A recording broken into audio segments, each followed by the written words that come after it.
मैंने अचानक उसे जमीन पर धक्का देकर गिरा दिया और गुस्से में चिल्लाया, तुम कितनी स्टूपिड हो। तुम्हें समझ भी नहीं आया कि वो तुम्हें किस तरह इस्तेमाल करने वाले थे। उसके बाद मैं जल्दी से उठकर दूसरे रूम में गया और उसे बोला, जाओ मुझे आइस लेकर आओ। मैंने उसे सीधे पूछा, बताओ वो लोग तुम्हें कैसे यूज करना चाहते थे। थोड़ी देर बाद बॉडीगार्ड आया और पूछा, सर कहां हैं अभी। लड़की बोली, वो शॉवर ले रहे हैं। ग्रांट मुस्कुराया, लगता है बॉस हर काम बहुत जल्दी कर लेते हैं। तभी मैं शावर से बाहर आया। टॉवल में लिपटा हुआ बॉडीगार्ड बोला, सर आप अभी यंग हैं, आपको यह सब प्रॉपरली करना नहीं आता। मैंने गुस्से में उसे रोका, चुप रहो और काम करो। मैंने कहा, इस रूम में हिडन कैमरा है। ग्रांट तुरंत लड़की के पास गया और पूछा, क्या तुम सब कुछ सीक्रेटली रिकॉर्ड करने वाली थी। लड़की घबरा गई, नहीं मुझे कुछ नहीं पता। मैंने ग्रांट को ऑर्डर दिया, हिडन कैमरा ढूंढो। फिर मैंने लड़की से पूछा, तुम जानती हो ये ड्रग क्या था। उसने कहा, मुझे तो स्लीपिंग पिल्स दी गई थी। मैंने कहा, तुम्हें लगता है कि सिर्फ मेरी बिना कपड़ों की फोटो काफी होगी। सच ये है कि उन्होंने तुम्हें एफ्रोडीजियाक दिया ताकि तुम्हें मेरे खिलाफ फंसाया जा सके। लड़की शॉक में थी, उसे यकीन नहीं हुआ। उसी वक्त ग्रांट ने सॉकेट से हिडन कैमरा निकाल लिया। मैंने ठंडी आवाज में कहा, तुम्हारा अपना बाप तुम्हारी इज्जत बेचने को तैयार है, सिर्फ अपने फायदे के लिए। लड़की कांपते हुए बोली, आपको कैसे पता, आप मेरे फादर के बारे में ऐसे कैसे कह सकते हैं। मैंने मुस्कुराते हुए कहा, मैंने तो बस अंदाजा लगाया था और लगता है वो सही निकला। लड़की की आंखों से आंसू निकल पड़े। उसने धीरे से कहा, यन सच में मेरा फादर है। 15 साल पहले उसने कहा कि उसके पिता ने उसे बीमार मां के साथ छोड़ दिया और दूसरी औरत के पास चला गया। 3 साल पहले वो यहां काम करने आई, लेकिन उसका कोई नहीं था। इसी वजह से वो बिल्कुल टूट चुकी थी। तभी उसकी मुलाकात उससे हुई। उस वक्त तक इयन पहले ही कंपनी में लोअर मैनेजमेंट की पोजीशन पर था। उसने उसकी मदद की, उसे जॉब दिलाई और इस वजह से वो भूखों मरने से बच पाई। अपने पिता से नफरत होने के बावजूद वो इतनी आसानी से उन्हें ठुकरा नहीं पाई। ग्रांट ने मुझे बताया कि उसने बेडरूम में 3 और हिडन कैमरास और बाथरूम में एक और कैमरा खोज लिया। साफ था कोई मेरी रेपुटेशन को बर्बाद करने की कोशिश कर रहा था। मैंने सोचा, अब भी क्या वो अपने पिता पर शक नहीं करेगी, जबकि ये सब उसकी आंखों के सामने था। लेकिन वो रो पड़ी और कहने लगी कि वो यकीन नहीं कर सकती, शायद उसके पिता को भी किसी ने मिसलीड कर दिया हो। ग्रांट ने उसे स्टूपिड कहा, लेकिन मैंने उसे रोका। मैंने कहा कि मैं चान को एलिमिनेट करने वाला हूं, लेकिन इसके लिए मुझे पहले इयन तक पहुंचने का रास्ता चाहिए और उसके लिए मुझे उसकी मदद चाहिए। अगर वो मदद नहीं करना चाहती तो मैं उसे मजबूर नहीं करूंगा। कुछ देर बाद मैं बॉडीगार्ड्स के साथ निकल गया। वो अकेली रोती रही, समझ ही नहीं पा रही थी कि ऐसी सिचुएशन में उसे क्या करना चाहिए। उस शाम उसने अपने घर में लगे हिडन कैमरास को देखा और अपने अतीत की बातें याद करने लगी। कैसे उसे हर जगह से निकाला गया, बार बार बोला गया कि वो यूजलेस है, यहां तक कि अप्लाई करने पर भी इंसल्ट किया गया। और फिर सिर्फ इयन ही था जिसने उसे सहारा दिया। इसी वजह से उसने ठान लिया कि वो अपने पिता को एक और चांस देगी। वो अपने पिता के ऑफिस में जाने ही वाली थी जब उसने अंदर से उनकी बातें सुनी। उनके दोस्त कह रहे थे कि उन्होंने बहुत रूथलेस लोग देखे हैं, लेकिन इयन बिल्कुल अलग लेवल का है, क्योंकि उसने अपनी ही बेटी को पॉन बना दिया और पूरे 3 साल तक उसे चेसबोर्ड की तरह चलाया। उसे समझ आया कि उसके पिता ने जानबूझकर कंपनी बॉस से कह रखा था कि उसे हायर न करें, ताकि जब वो पूरी तरह से टूट जाए तभी वो हाथ बढ़ाकर उसे अपने कंट्रोल में ले सके। उसने पूरी कॉन्वर्सेशन सुन ली। उन शब्दों ने उसे तोड़ दिया। इयन के दोस्तों ने उससे पूछा कि क्या वो उन्हें हिडन कैमरा की फुटेज दिखा सकता है। इयन ने जवाब दिया कि वो अपने लोग भेजेगा, मेमोरी कार्ड निकलवाएगा और फिर उन्हें वीडियो भेज देगा। उस वक्त मैं घर लौट रहा था। ग्रांट ने मुझसे पूछा कि मैंने उसे क्यों नहीं हटाया, जबकि उसने इतनी खुली धोखेबाजी की। मैंने कहा कि सबसे मुश्किल काम होता है परिवार को छोड़ देना। मैं तो सिर्फ उसका बॉस हूं, फिर वो मुझे बचाने के लिए अपने पिता को क्यों छोड़ेगी। मैं और भी शॉक्ड था कि मेरी खुद की सेक्रेटरी भी चांद की व्यक्ति निकली। लेकिन ग्रांट ने मुझे तसल्ली दी कि मुझे टेंशन लेने की जरूरत नहीं है, क्योंकि वो और उसके लोग पूरी तरह से मेरे लॉयल हैं। मैंने उसे कहा कि मुझे उनके काम करने के तरीके से पूरी तरह सेटिस्फैक्शन है और मैं उन पर 100% भरोसा करता हूं। ग्रांट ने मन ही मन सोचा कि इतनी कम उम्र में मैं मल्टी बिलियन कंपनी चला रहा हूं और अपने सबॉर्डिनेट्स पर बिना शर्त भरोसा करता हूं। साथ ही चारों तरफ ताकतवर दुश्मनों से घिरा होने के बावजूद मेरे चेहरे पर कभी डर नहीं झलकता। हमेशा काम पर फोकस्ड रहता हूं। उसने देखा कि मेरी भौहें थोड़ी तनी हुई थीं और समझ गया कि मैं वाकई किसी बहुत बड़े बिजनेस प्रॉब्लम से जूझ रहा हूं। मैं बस अपने फोन पर किसी लड़की को डांस करते हुए देख रहा था। मन ही मन सोचा कि आजकल कोई भी स्ट्रीमिंग शुरू कर देता है और ढेर सारे शॉर्ट साइटेड व्यूअर्स को खींच लेता है। वक्त गुजरता गया और मैं अपने घर पहुंच गया। मैंने अपने बॉडीगार्ड से कहा कि वो मुझे कल सुबह लेने आ जाए। मेरे पास टास्क पूरा करने के लिए अब सिर्फ 2 दिन बचे थे। लेकिन अजीब बात यह थी कि मुझे बिल्कुल घबराहट नहीं हो रही थी। मेरे सामने गंभीर समस्याएं खड़ी थीं। फिर भी मैं उन्हें ठंडे दिमाग से हल कर रहा था। शायद इसकी वजह यही थी कि सिस्टम ने मुझे ऐसा ही कैरेक्टर दिया था। मैं घर में प्रवेश करने ही वाला था कि तभी सेक्रेटरी दौड़ती हुई आई और बोली कि उसे मुझसे सीरियस बात करनी है। मैंने उसे अंदर आने को कहा। वो चुपचाप अंदर गई और लिविंग रूम में बैठ गई। उसने कहा कि इयन इतने सालों से उसका इस्तेमाल कर रहा था और वो सिर्फ उसकी पौन भर थी। वो उसकी जिंदगी बर्बाद करने पर तुला था और अब वो उसे वापस चुकाना चाहती थी। उसने कहा कि अगर जरूरत पड़ी तो वो खुद को भी कुर्बान करने के लिए तैयार है, बस इतना हो कि वो अपने पिता से बदला ले सके। लेकिन मैं ऐसा कुछ मांगने वाला नहीं था। मैंने उसे भरोसा दिलाया कि मैं उसकी मदद करूंगा ताकि वो अपने पिता से बदला ले सके। मेरी बातों और मेरे बिना किसी स्वार्थ के उसे सपोर्ट करने की इच्छा सुनकर उसकी आंखें भर आईं। अगली सुबह येन अपने घर से निकला और किसी को फोन किया। उसने उन्हें कहा कि मेरे बाहर निकलने तक इंतजार करें। फिर वो सेक्रेटरी के घर में दाखिल हुआ ताकि हिडन कैमरास उठा सके। लेकिन उसी वक्त वो सामने आ गई। उसके हाथ में वही कैमरा थे। उसने हाथ बढ़ाकर पूछा कि क्या यही चीज वो ढूंढ रहा था। इयन हैरान रह गया। उसे समझ नहीं आया कि उसकी बेटी के हाथ में उसके अपने टूल्स कैसे आ गए। लड़की ने उससे पूछा कि इसका मतलब क्या है, क्योंकि उसने सिर्फ ड्रग्स से धोखा नहीं दिया बल्कि उसके घर में छिपे कैमरे भी लगा रखे थे। उसका पिता सफाई देने लगा। उसने कहा कि यह सब डायरेक्टर चान की वजह से हुआ। दावा किया कि चान चाहता था सब कुछ परफेक्टली हो, लेकिन उसी ने गलत गोली दी और घर में कैमरास भी चुपके से लगवा दिए बिना उसे बताए। जब तक इयन को पता चला तब तक बहुत देर हो चुकी थी। फिर इयन ने उससे पूछा कि क्या सच में मैंने कैमरास खोज लिए थे।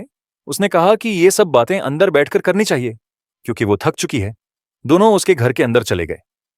इयन ने पूछा कि मेरे साथ क्या हुआ और क्या उनकी योजना कामयाब रही। अचानक इयन की पत्नी आ गई और पूछने लगी कि उसके पास खड़ी ये लड़की कौन है। इयन ने बस इतना कहा कि ये उसकी वर्क कॉलीग है। सेक्रेटरी ने इयन की वाइफ से बचने के लिए कहा कि बेहतर होगा अगर वो उससे उसके ऑफिस में बात करे। दोनों अंदर गए।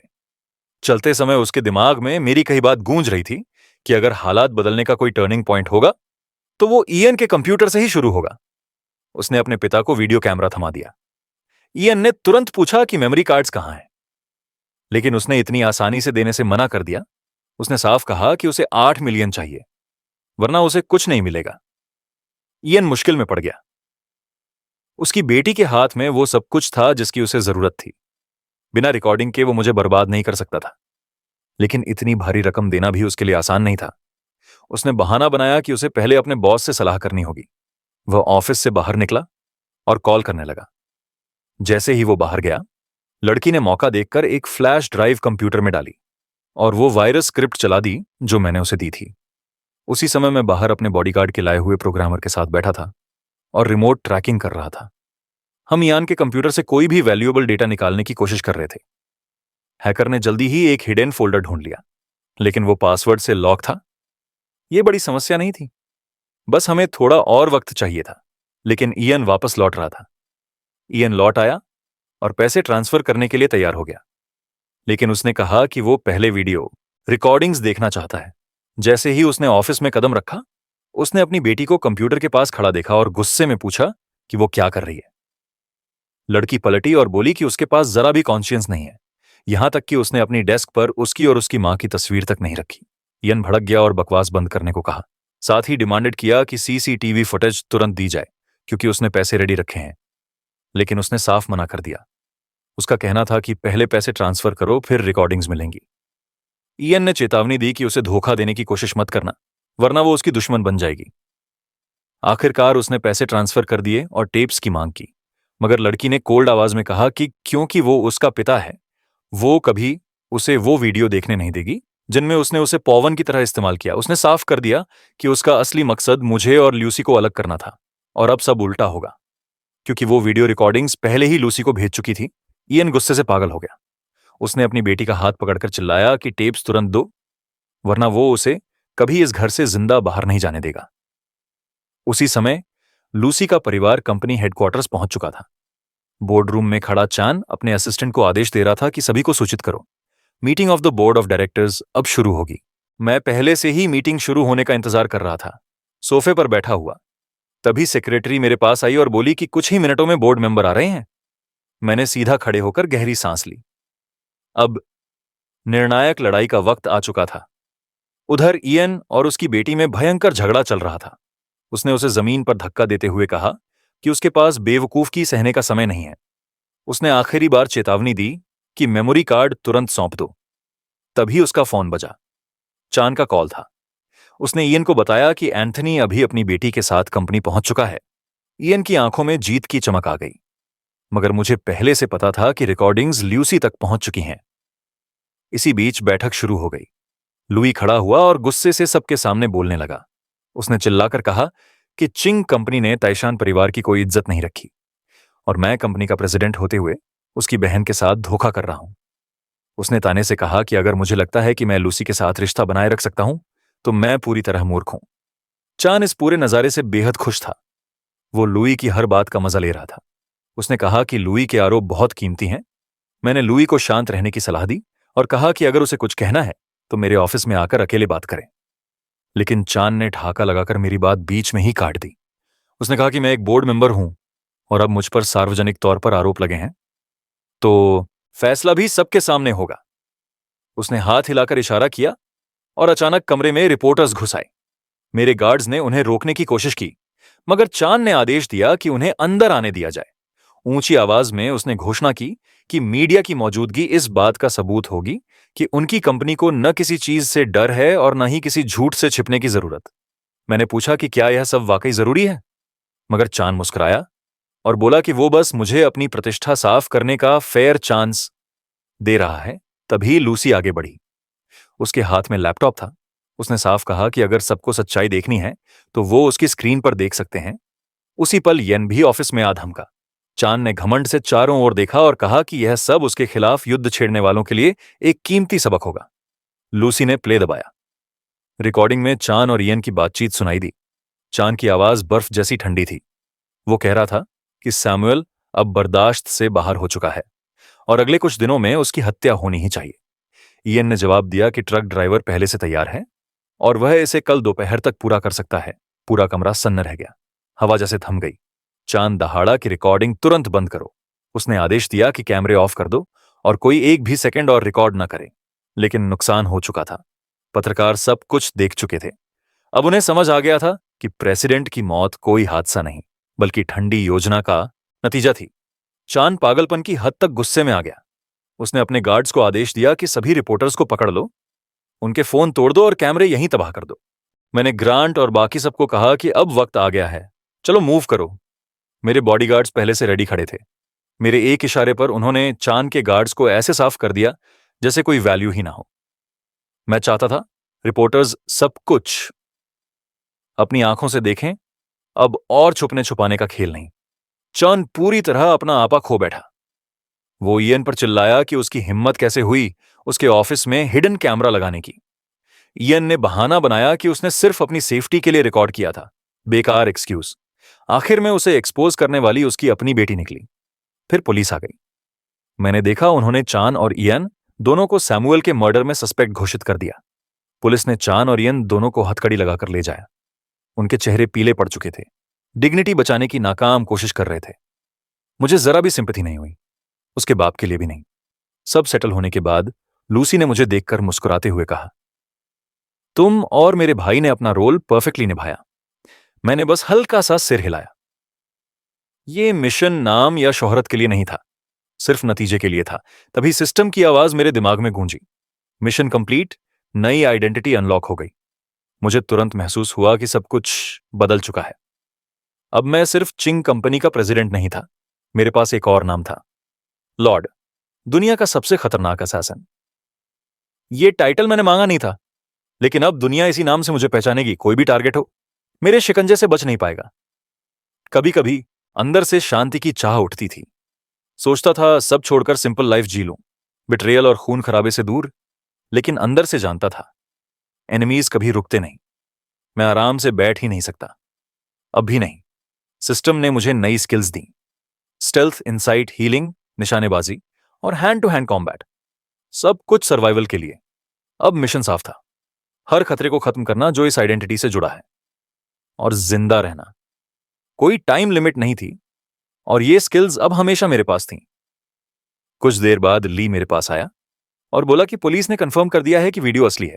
चान और इयन को कम से कम उम्र कैद होगी, लेकिन मेरे लिए यह काफी नहीं था। मैंने ठंडी आवाज में कहा, नहीं, मुझे उनकी मौत की सजा चाहिए, तभी अनसर्टेनिटी खत्म होगी। ली ने बिना बहस किए अग्री कर लिया। उसे भी पता था चान को हटाना मतलब उसके लिए भी रास्ता साफ होना। मैं अभी जवान था, लेकिन मेरा इरादा लोहे से भी सख्त था। ली के जाने के बाद मैंने 5 बिजनेस कार्ड्स उठाए, दीवार पर फेंके और एक पेन से एक ही बार में उन सबको छेद दिया। फर्स्ट क्लास के किलर की पहचान। सुन, मैंने ग्रांट को सीधा कहा, ग्रांट, मैं तुझे चैलेंज करना चाहता हूं। वो ठिठक गया, आंखें चौड़ी हो गईं। बॉस, आप चाहते हो कि मैं आपको मारूं, वो भी पूरी ताकत से? मैंने सिर हिलाया। हां, बिना होल्ड बैक किए। ग्रांट झिझका, लेकिन मना करने की हिम्मत नहीं थी। उसने मुक्का पूरी ताकत से मेरे कंधे पर मारा। मैं बिल्कुल भी नहीं हिला। असर ऐसा जैसे कुछ हुआ ही ना हो।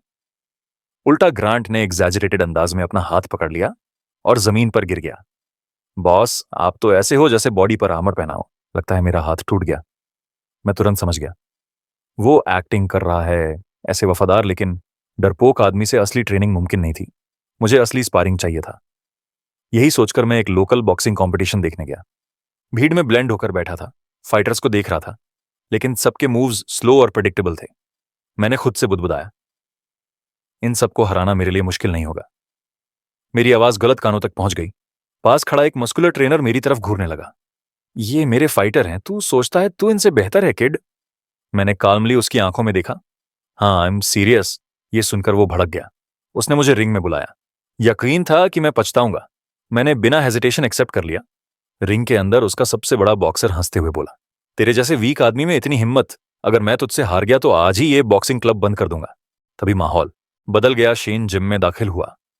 उसे देखते ही मेरी नसें तेज दौड़ने लगीं। लूसी की वजह से उसके दिल में मेरे लिए नफरत उबल रही थी। उसने मुझे ऐसे देखा जैसे जिंदा निकल जाएगा।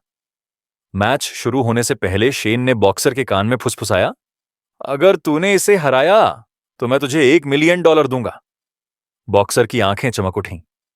उसके लिए यह रकम जिंदगी भर की सिक्योरिटी थी। कोच ने घमंड से हंसते हुए कहा, यह लड़का ओवरसीज से आया है, इसका निकनेम है वाइल्ड मॉन्स्टर, इलीगल सर्किट्स में लड़ चुका है।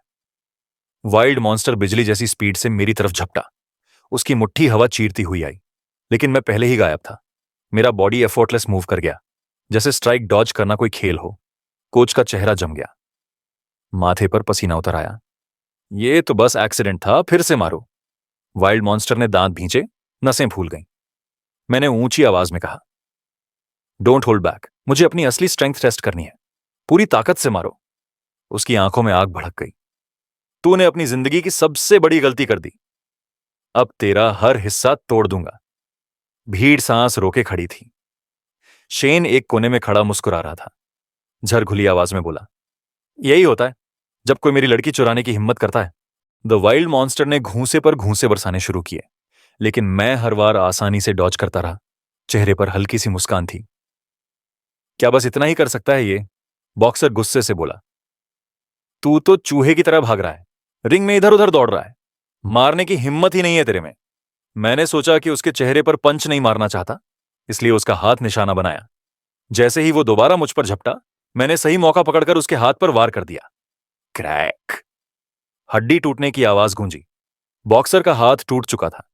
पूरा हॉल स्टन्ड रह गया। किसी ने सोचा भी नहीं था कि ऐसा हो सकता है। सच कहूं तो मुझे भी यकीन नहीं हो रहा था कि मेरी ताकत अब इतनी बढ़ चुकी है। शेन का चेहरा उतर गया। वो तुरंत निकलना चाहता था, लेकिन मैंने उसी वक्त उसकी तरफ नजर घुमा दी।